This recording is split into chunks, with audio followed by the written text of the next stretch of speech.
Isa na namang drug den ang nabuwag ng mga otoridad dito sa lungsod ng Dagupan sa isinagawa nilang anti-illegal drug operation.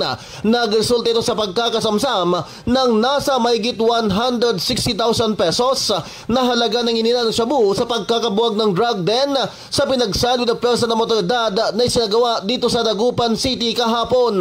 Ginawa ang nasabing operasyon pasado launa kung saan isinagawa ito sa barangay 2 at 3 Dagupan City. Inaresto din ng mga otoridad ang maintainer at co-maintainer ng sabing drug den at dalawang pang mga bisita naman ito. Sa nasabing operasyon, nakuha mula sa pangalaga ng mga sospek ang siyam na sachet ng hininalang shabu na tumitimbang ng nasa 23.6 grams at nagkakalaga ng mahigit sa 160,000 pesos. Sa ngayon ay ito na ikaapat na drug den na nabuwag ng mga otoridad sa lalawigan ng Pangasinan ngayong buwan ng Oktubre. Kasama na dito sa IFM Dagupan, ito si Idol Batsag Talaw, Tatak Aramen.